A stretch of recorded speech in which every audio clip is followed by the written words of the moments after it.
എൻ്റെ കർത്താവേ, ശക്തനും ലോകത്തിൻ്റെ സൃഷ്ടാവും ഭരണകർത്താവുമായ നാഥ, നിൻ്റെ സൃഷ്ടികളായ ഞങ്ങൾ നിൻ്റെ അനുദിന ഔദാര്യത്തിലാണ് ജീവിക്കുന്നത് എന്നുള്ള ഉത്തമ ബോധ്യത്തോടെ ഞങ്ങളത് തിരുസന്നിധിയിലേക്ക് കടന്നു വരുന്നു. കഴിഞ്ഞ പകലിൽ അവിടുന്ന് ഞങ്ങളെ കാത്തു സംരക്ഷിച്ചു. സർവ്വ ആപത്തവഴങ്ങളിൽ നിന്ന്, യുദ്ധക്കെടുതികളിൽ നിന്നും നിൻ്റെ ചെറിയമേ ഞങ്ങളെ കാത്തു സംരക്ഷിച്ചു നാഥ.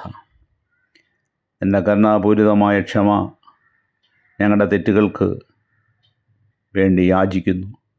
ഞങ്ങൾ അറിഞ്ഞോ അറിയാതെ ചെയ്ത തെറ്റുകൾ നിൻ്റെ മുമ്പിൽ വെളിവായിപ്പെട്ടിരിക്കുന്നു എന്ന് ഞങ്ങൾക്ക് ഉത്തമ ബോധ്യമുണ്ട്. നിൻ്റെ കണക്ക് പുസ്തകത്തിൽ അത് എഴുതപ്പെട്ടിരിക്കുന്നു എന്ന് ഞങ്ങൾ അറിയുന്നു. ഞങ്ങളുടെ അകൃത്യത്താൽ നശിക്കാതിരിക്കാൻ അവിടുന്ന് ഞങ്ങൾക്ക് മുന്നറിയിപ്പ് തരണമേ. ഇതുവരെ ചെയ്തിട്ടില്ലാത്തതും ഇനി ഒരിക്കലും ചെയ്യാത്തതുമായ ശിക്ഷ ഞങ്ങളുടെ മേൽ തരല്ലേ കർത്താവേ. ചുറ്റുമുള്ള ജനതയുടെ മുമ്പിൽ ഞങ്ങൾ നിന്നാപാത്രവും പരിഹാസ വിഷയവും ഭയഹേതുവും ആകരുതേ പിതാവേ. ഇന്നേ ദിവസം മനസ്സ വാച കർമ്മണ ഞങ്ങൾ ചെയ്ത തെറ്റുകൾക്ക് യേശു ക്രിസ്തുവിൻ്റെ രക്തത്താൽ നിന്നോട് മാപ്പ് ചോദിക്കുന്നു.